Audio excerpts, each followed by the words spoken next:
We think women need to talk more openly about money because money really matters. It shouldn't be embarrassing or confusing. Join the conversation. We'll be discussing a whole range of topics which will help you get comfortable with your finances. Money Matters, brought to you by AJ Bell. Hello and welcome to the Money Matters podcast. I'm Laura Suter and this week I am opening up a confessional, Danny. A safe space, Laura, but what I want to know is, does it have biscuits? Because that would make me happy. Why don't I have biscuits? I really should, right? I'm rectifying that for the next podcast. But this podcast is always, I think, hopefully a safe space where we can talk about helping people feel more confident and comfortable talking about money and making money work as hard for you as you do to earn it in the first place. Yeah, and if you are a regular listener to this podcast, you'll know that every episode we do try to tackle a different issue, but there is one fundamental thing which really does seem to dominate absolutely everything that we talk about. Every conversation that we have with women who are either on their investment journey, just starting that journey, or thinking about making that first step, they always say that they worry about making mistakes, and fear of making those mistakes is often something that really holds people back. Yeah, and so we've been putting some of our colleagues on the spot because it doesn't matter how experienced you are, mistakes happen and they're all part of that investing journey. So we've been grilling them on some of the mistakes that they've made. Yeah, people were running from us in the office. It was quite funny. We'll also be talking to the brilliant Anna-Sophie Hartvigsen from Female Invest. And welcome to any Female Invest listeners who haven't joined us on our AJ Bell Money Matters podcast before. Please come back. And she is brutally honest about the mistakes that she's made, but said that, like so many of us, one of the biggest mistakes was just not starting out in the first place. And I think it's only fair, since we've been grilling our colleagues, that we also share some of our investing mistakes. For me, it was exactly what Anna talks about. It was the not starting, or at least starting too late. I had a pension, but apart from that, and a house, I didn't really think about investing. And I know that for a lot of people, they might say, well, that's quite a good investment, but I wish I had started thinking about things like ISAs much earlier. And I think it's easy to feel like you don't have the spare cash, isn't it, really? I can understand how you fell into that trap. You kind of have the things that, the boxes that you want to tick of setting up a pension, buying a house, and then you kind of stop there and don't necessarily think about going further, do you?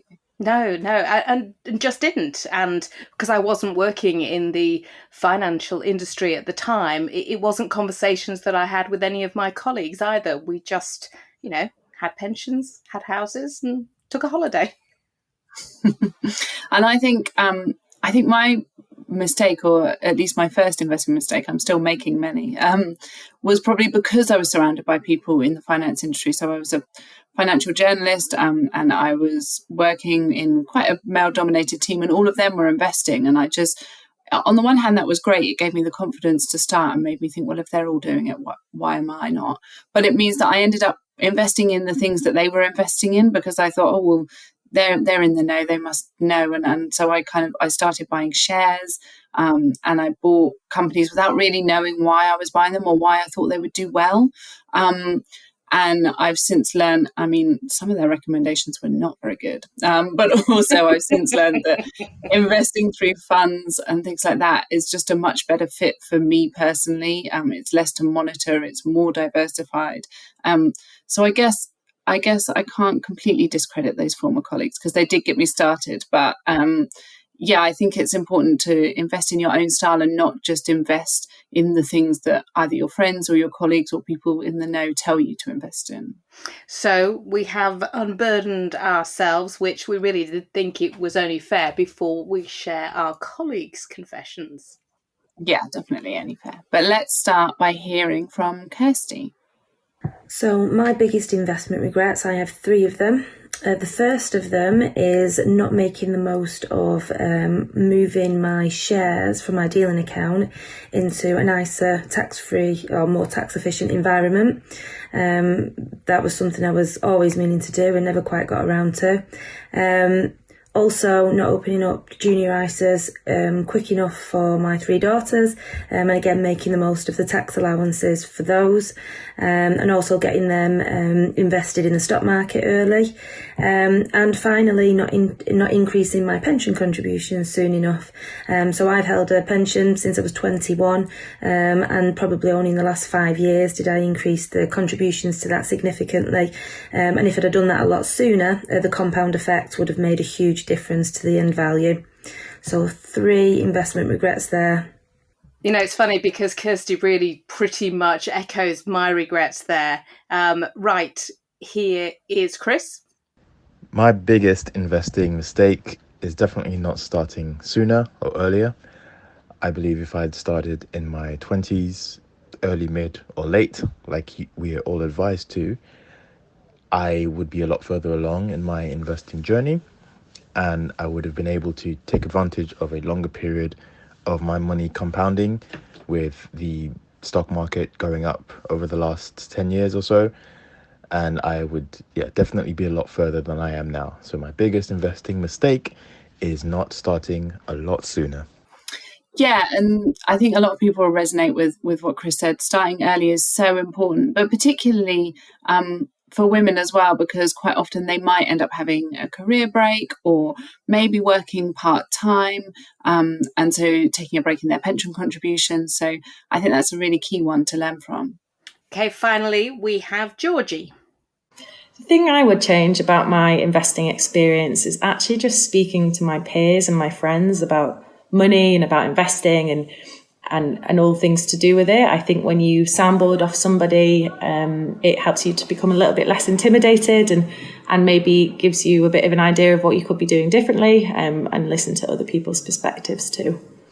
I would also probably put away £5-10 a month. So any money that I had saved at the end of the month, put that into my investing pot. But I've got a long time to rectify that. So watch this space.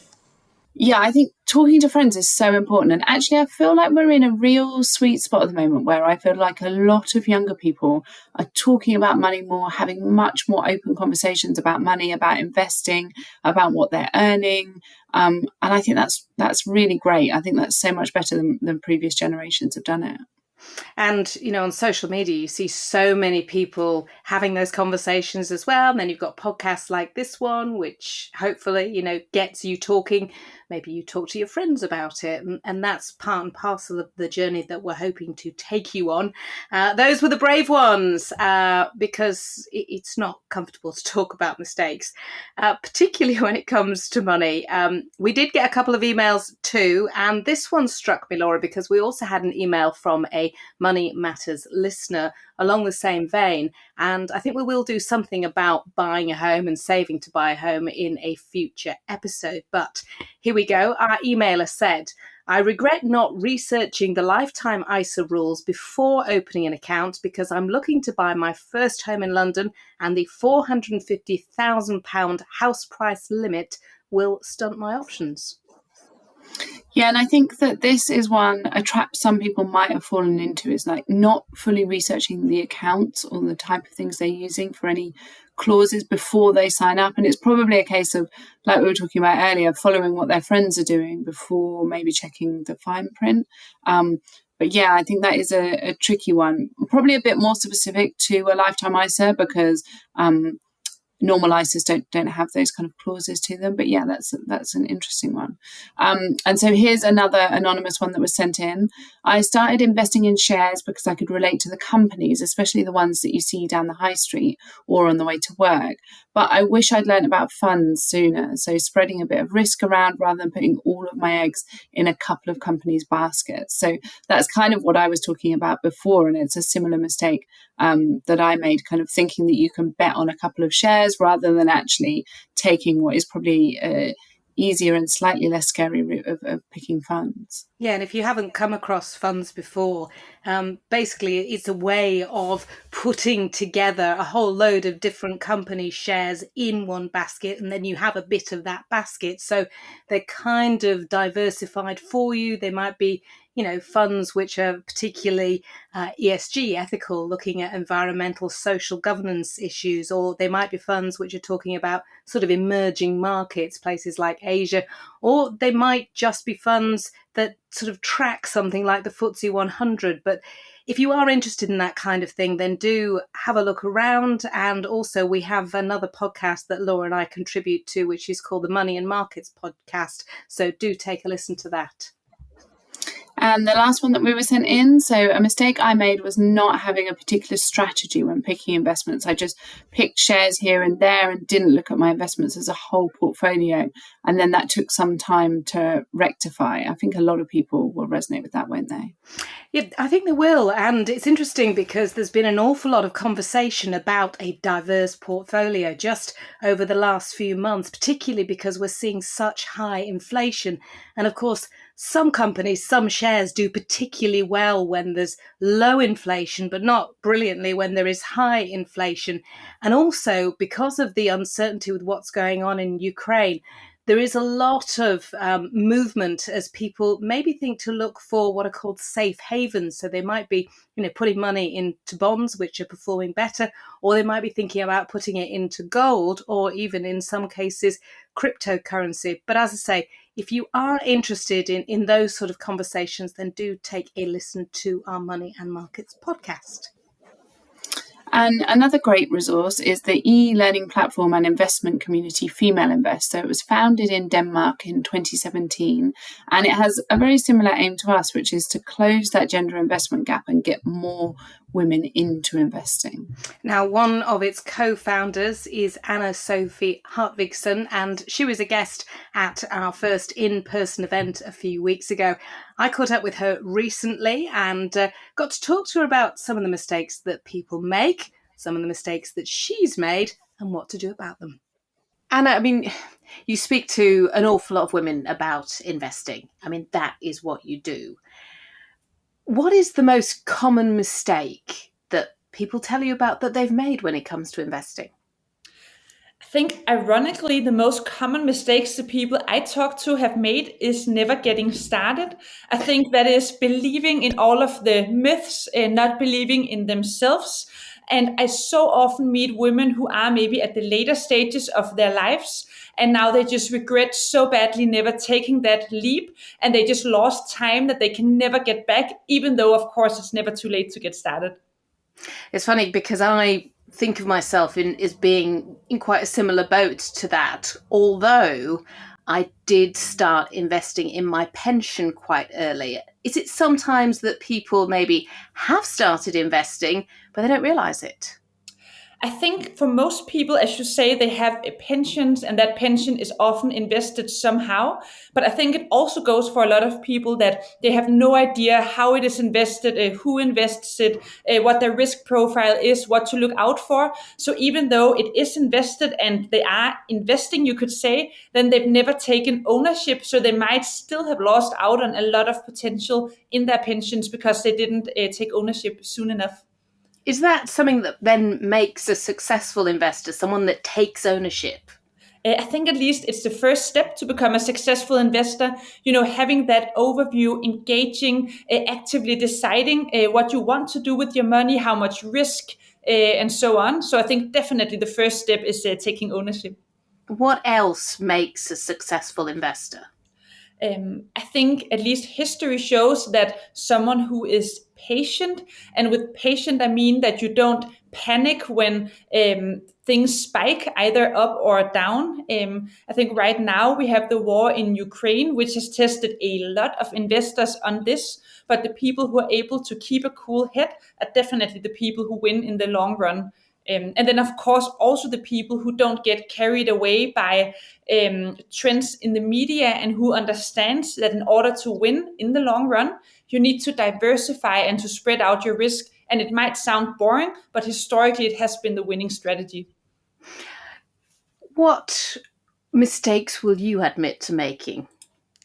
Also, I have made a lot of mistakes, so many. I think what I just said about not getting carried away, I think I have definitely been bad at doing that earlier on. Even though I know that I need to keep a cool head, then it's so easy to get carried away and think that, oh, I know better, or maybe this time it's different. And I've definitely guilty of having done that quite a few times.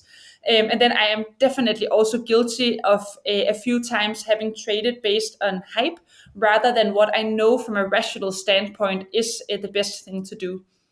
I know certainly I've been contacted by the media and been asked questions. Billions have been wiped off the stock market today.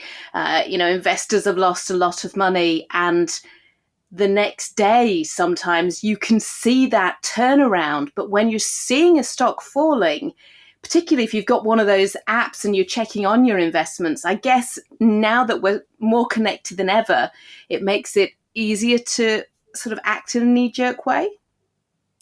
Yeah, I think that's definitely true, and yeah, I think just because the news stream is so accessible, then I think also making your own assessment is quite something we see often among new investors, and something that we kind of usually advise against.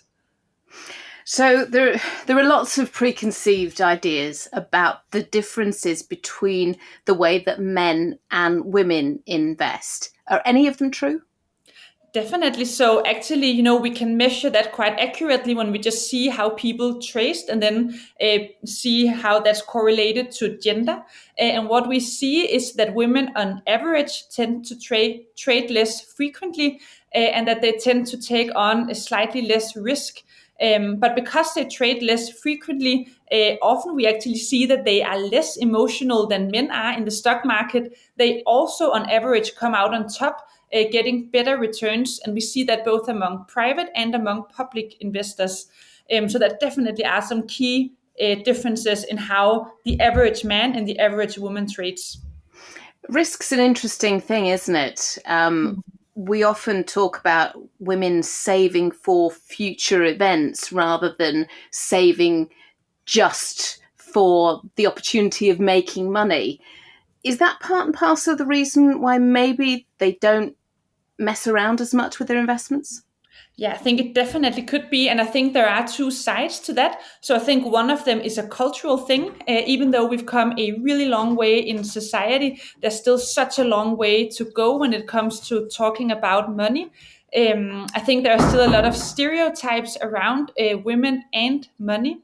Then at the same time, we see that the way financial institutions communicate to women, the advice to women is often centered around saving and being more conservative, whereas the advice to men is often centered around taking more risk and investing. And we see that both when financial institutions or even parents communicate to little girls, but also when it's communicated to career women. And I think that's also a key reason why many women don't get started investing. So what about the sectors that women tend to invest in? Are they different? So what we see, and I think here there is maybe less consistent research, at least from what I've found, but some trends definitely are quite clear. And one is that women tend to care more about impact investing and sustainable investing. And that's also something we felt a lot in Female Invest, just in the request from members and what they're interested in hearing about. Has the fact that now we are talking more about that ESG investing, about the sustainable and climate issues and social issues, and the fact that now there are funds dedicated just to that, and you can see fairly clearly what they stand for, has that made it easier, and has that made more women get involved in investing? So I think the increased transparency has definitely made more women take the leap, especially because, at least in my experience, women want it to be about more than just money. Like being told, like, you can have more money to buy more things is not necessarily what motivates the average woman. It's also about freedom. It's about independence. It's about building a future for your children. It's about investing in a world you want to be part of. So definitely that appeals a lot. But but I also think we still have a long way to go, because even though we do have funds which maybe then have a name saying sustainable energy or whatever, then it's often not very clear exactly what that means and exactly what you buy into. And I think there's still a lot of work to be done in that area as well. There's been a lot of talk about, trying to have some kind of traffic light system, the same kind of system that you have on food, which tells you if food is good. Do you think we'll ever get to that point? I hope so. I think a first step could just be having some clear definitions of what sustainability is. For example, I think the ESGs are at least one way of going about it. But yeah, I think having some more clearly defined standards for impact and sustainability is definitely a first step. What would give women, in fact, everybody, more confidence to start investing? So I think having role models, I think especially women have really lacked role models in the financial industry, and especially in decision-making positions. Now, in these past few years, there's been a movement of women, speaking up, and female movements in this area, but it's definitely not long ago where this was very rare. Like, I remember growing up, I never saw women, talking about these matters in the news or in my personal life. So I think having role models is definitely the first step, and having role models will also allow to tailor the communication to the target group. Let's be honest, right now, a lot of people are just thinking about having enough money to make ends meet. They're not thinking about investing. They think it's not an ideal time. What do you think about that? I think it will never be an ideal time. Like, there will always be some reason to not get started investing. So I've been investing for 9 years now. It has completely changed my financial future. But at any point during those 9 years, there would have been some good reason I could point to and say, oh, this is the reason I don't invest. Like, right now, it would be the uncertainty with Ukraine. Before that could be COVID. Before that could be Trump. Before that, it would be something else. And you can always find excuses. But yeah, I think in the end, it's just really about getting started. Yeah. And I know that, a lot of people think you need a lot of money to get started, but that is also not the case at all. You can get started with very small amounts. Just make sure that the fees where you trade don't make up too high a percentage. You can definitely get started with small amounts. You can even save up small amounts and then invest them when you reach, like, I don't know, £200 or £100 or something like that. That's exactly what I was going to ask, because there is a preconception that you need to be incredibly wealthy to invest, but it can just be a tiny amount every month, a bit like, subscribing to Netflix. Definitely. And even a small amount every month can make a tremendous difference over time. And it's about the time as well, isn't it? It's all very well saying, right, well, I'm going to put, £20 a month away, but it's how long you leave it there. That's where the key magic happens. It definitely is. Like, as we often say, it's not about timing the market, it's about time in the market. I heard a woman the other day comparing it to surfing, and she said that if you want to catch those good waves, then you can't just stand on the beach with your surfboard waiting for a wave, because by the time you see it, then you run into the water and then it's already over by the time you get there. You just need to be in the water, and then you will catch those waves. And also the storms, but you need to be in the water. I suppose that the last one really is, you've been talking to women about investing now for a number of years. Are things changing?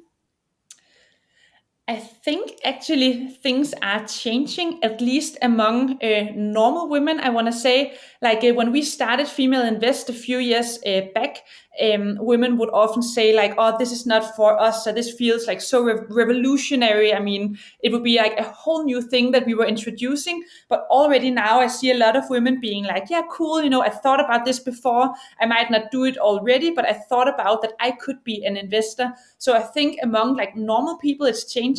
And then I think the financial industry still has a very, very long way to go.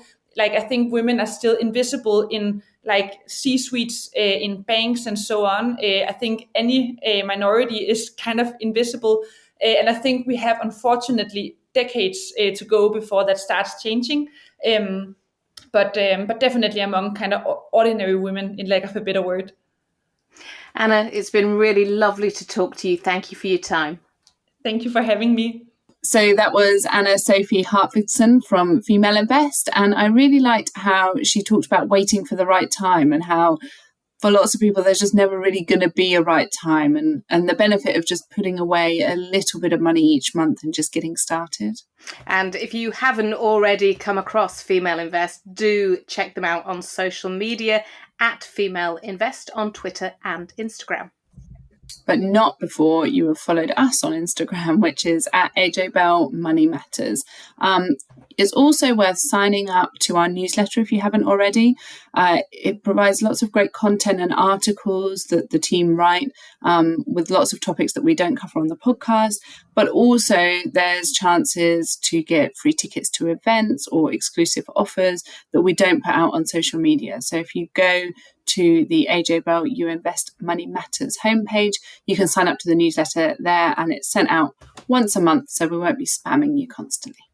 Well, that is it for this episode. As always, we do love to hear from you via social media, or you can email us moneymatters@ajbell.co.uk. And thanks so much for listening. We'll see you next time. Before you go, please remember this podcast is for educational purposes, and the views expressed don't necessarily reflect those of AJ Bell. The podcast isn't telling you whether certain investments are suitable or not. And don't forget that the value of investments can change, and you can lose money as well as make it. It's also important to remember that tax rules apply, and that the way an investment performed in the past may not be the same as how it behaves in the future. If you want help, go see a qualified financial advisor.